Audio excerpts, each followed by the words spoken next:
Am I the a-hole? My 47 male son, 28 male, cheated on his pregnant wife, 25 female, and now I'd rather support her than him. My wife, 48 female, and I, 48 male, have 3 kids, and this one is the oldest. Admittedly, we made some mistakes with him. He was unplanned, and we had him very young.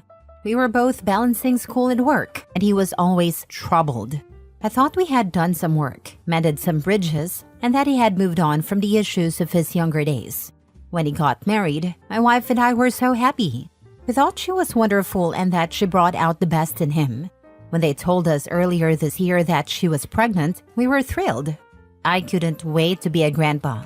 Well, the pregnancy is now at risk, and my daughter-in-law had to go on bed rest.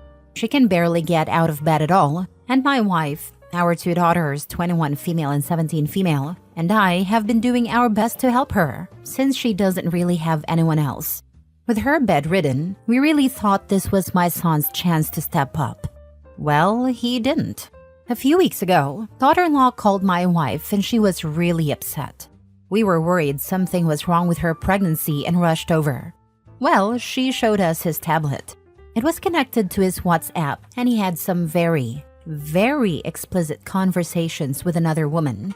Not only that, but he was talking crap about his wife, saying she was faking her pregnancy complications, that only the other woman understood him, and that she was sexy compared to his bloated wife with her stretch marks, and how he would totally leave his wife for this woman once the baby came, and he made sure it wasn't his. He called his wife entitled and complained that she expected him to wait on her hand and foot. He also said that we were giving him the stink eye and lecturing him all the time. So not only did he start spending more time out of the house, leaving us to care for his wife, but he actually went out and cheated on her and then badmouthed her with us while doing it. Again, he cheated on his pregnant, bedridden wife instead of taking care of her. I'm getting angry even typing this. We helped our daughter-in-law pack a bag and brought her to our house. We decided to wait for him to check on her, except he never did. For 2 days, she stayed at our house. My wife took a day off work and my youngest stayed home from school. They've been supporting her as best they can. When 2 days passed and he still hadn't checked in, I went over to his apartment, where I found him just chilling, playing his PS5. I went ballistic. I told him I couldn't believe what a piece of trash I had raised, and that this was no way to treat his family. He just shrugged and said we've always treated him like trash anyway, so this was all our fault, and that his wife was cheating on him first. I asked how he knew that and if he had any proof. He said something ridiculous about her not wanting to quit her job, plus some guy from work looking at her funny at a work event. He insisted there couldn't possibly be any reason for her not to quit her job unless she was cheating. So why should he care about her? I told him those were freaking excuses, and if he really believed that, he wouldn't be pawning off taking care of her onto us. He said it was completely justified because we always treated him like crap and that he didn't owe us explanations. I told him to get screwed, and things got even more heated.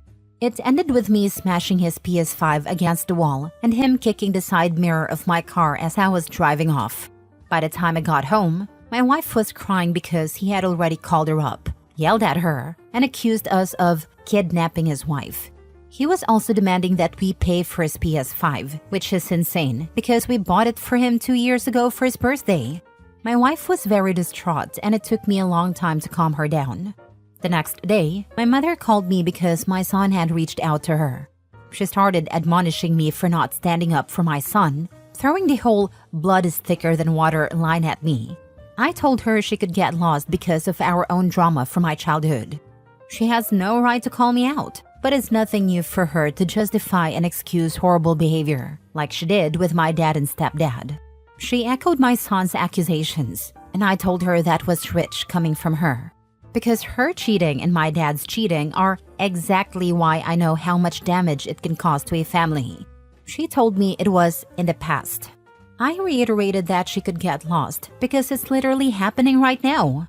My son is cheating on his wife, and she's giving me grief for it and excusing his behavior.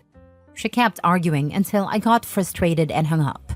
In the weeks since, my daughter-in-law has been inconsolable. She's been staying with us, and my wife, my youngest daughter, and I have been doing our best to support her. We sit with her, watch TV, talk, and have family meals. But she's clearly devastated. My son has been sending her threats, saying she'll end up alone, unloved, and a single mom if she doesn't come back. It got so bad we told her to block him. When he tried that nonsense with my wife, she told him that the way he was acting, he was the one who would end up alone. We told daughter-in-law we'll stick with her no matter what. As far as we're concerned, she's family, and we love her. She seems grateful but understandably sad. Meanwhile, my son has been pestering us and getting more aggressive until we all just blocked him. My mom keeps bringing up the blood is thicker than water BS.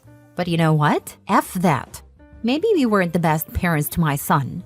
We left him with my mom a lot while we worked and went to school, and maybe he felt neglected. That's probably why he acted out as a kid.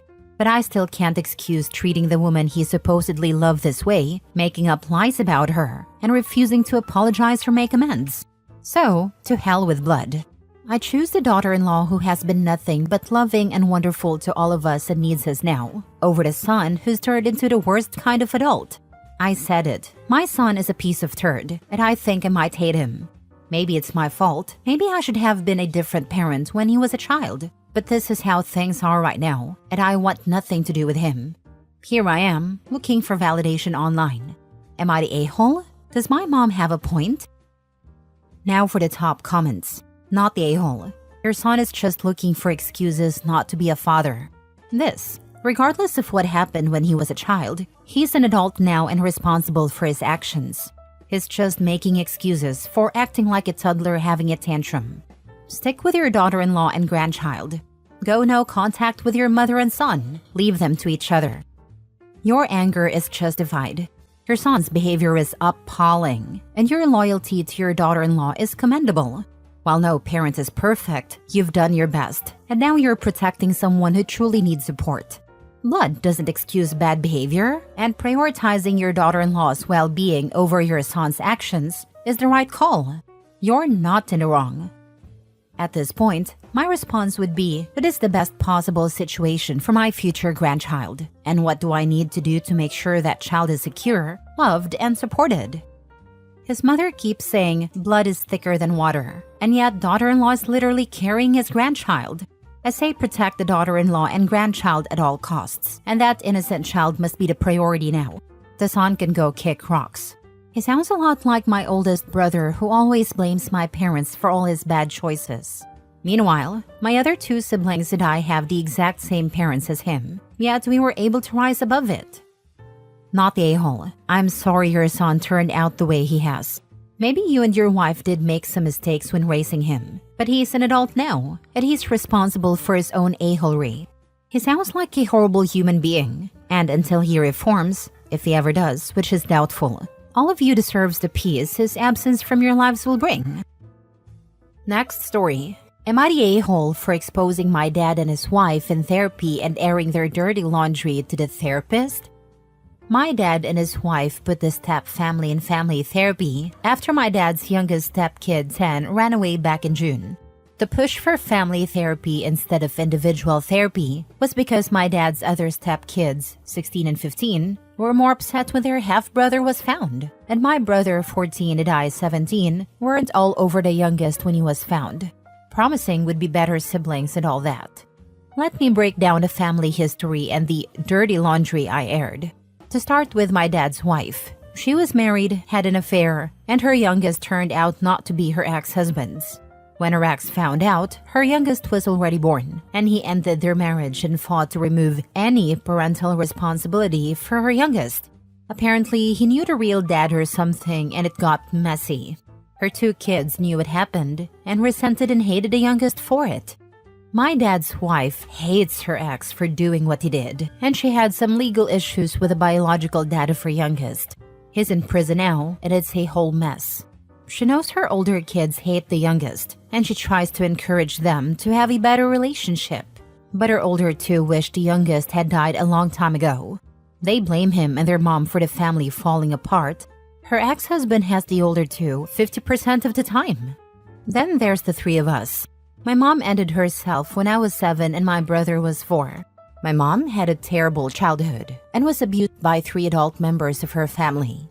She and my dad told me a very PG version of it when she was alive, and I had asked why she had no family. When I look back on her life, there was always a sadness and fear around her. She was in therapy for a long time, but I think she still had demons she hadn't fully healed from. Then she was violated and got pregnant from it. I only remember this because of my dad.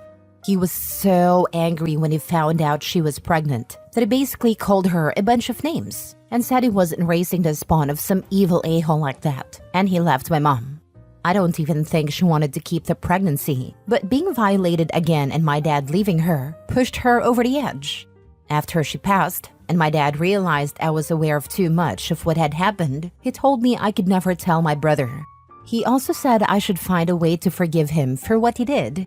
When I met his wife, the two of them acted like mom was selfish and didn't love us enough. That led to me and my dad fighting a lot. For whatever reason, they were never careful about talking about his wife's history either. When we were in a therapy session 2 weeks ago, they said it didn't feel like we became a family when they got married, and they felt bad because the youngest was being the most affected.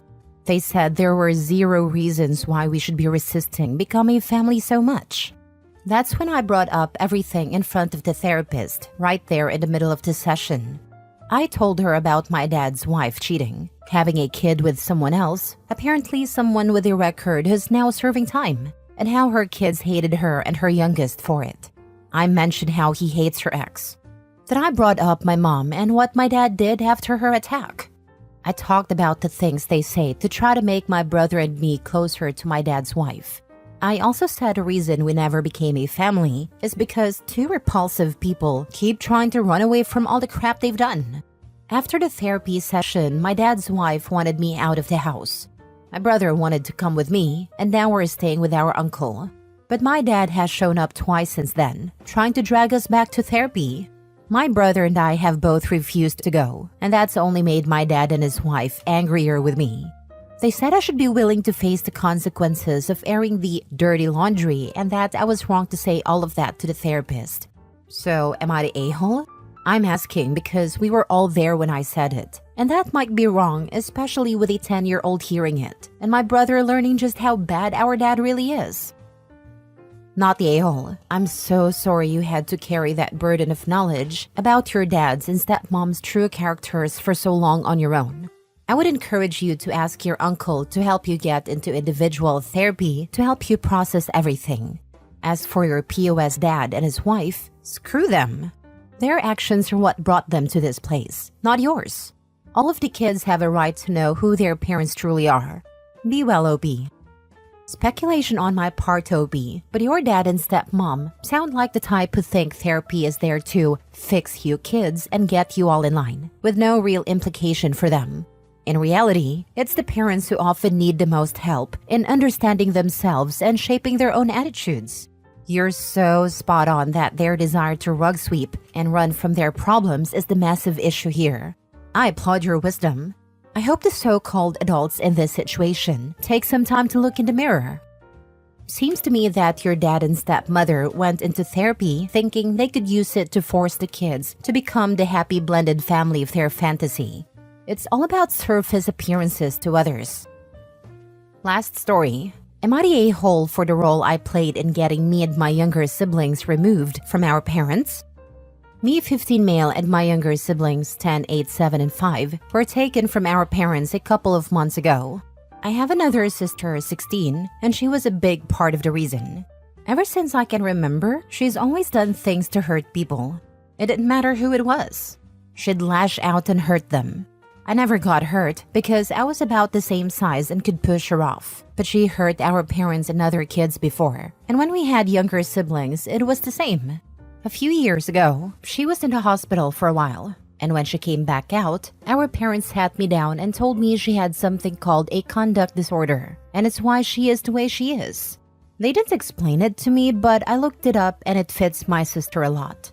When she came home, we were given a caseworker who would come by to help my parents find resources and make sure things didn't get so bad that someone had to leave the house for good. She was never around during the bad stuff. Ever since my younger sister 10 started crawling, I had to protect her if my older sister tried to hurt her. Then it was my other siblings too. My younger siblings would sleep with me or in my room because they were afraid of our older sister. I don't feel like my parents ever did enough to keep my younger siblings safe. That was on me. I didn't mind doing it for a long time. Even when the caseworker would ask, I wouldn't be as open about how bad things were and how much stuff happened. Now I regret it, but I thought I could do a better job. My older sister is getting more dangerous, though. One time I got home late, and my siblings had locked themselves in my bedroom because they had a family laptop for schoolwork and my sister wanted it. My mom was trying to calm her down, but it wasn't working, and she was really losing it. When I got her away from my room, I got inside and locked the door again. I was able to comfort my siblings enough that they fell asleep. I think they were so afraid it just made them tired. Then I called the caseworker and told her it was getting worse, how bad things really were, and that we were locked in our room. She came to the house with someone else. They talked to each of us, and after a couple of days we were told to pack some stuff because we'd be staying with family. My aunt and uncle took my younger siblings, and my grandparents took me. My grandparents couldn't cope with all of us, and my aunt and uncle didn't want me. Since we were removed, not only are my parents mad at me, and I'm mad at them too, but my aunt and uncle blame me because my siblings miss me. They feel like I put this big burden on everyone because I got us taken away from our parents. I try to see my siblings as much as I can, but I'm also dealing with stuff that's coming to light more. I'm in a really bad place mentally, and I'm not sleeping like I should be. But my aunt and uncle keep saying I'm not there for my siblings enough. And since I'm the reason we were taken away, I should be taking it more seriously. Am I the a-hole? Now for the top comments. If your aunt and uncle want you to see the siblings more, then they should have let you live there.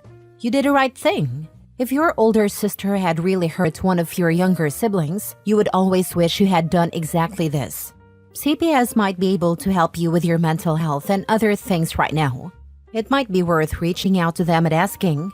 You can also tell them if you think your aunt and uncle aren't fit to care for your siblings. They always want to keep children with family, but sometimes that's not what's best for the kids. OP, tell your aunt and uncle to take your older sister so you and your siblings can live together at home. Then they only have to worry about one kid. I'm sure that'll be no problem for them. You aren't the person who got y'all taken away. She was. You did the right thing. And screw your aunt and uncle. They didn't have to live in fear like y'all did. Why don't they just take your violent sister so you and your siblings can go home? I bet they'd say no. Your sister needs to be in a hospital. They said they would never, but I'm supposed to keep protecting my siblings so we can all be together. Only I can't be there all the time. I wasn't there the day I had to call. Scared the crap out of me.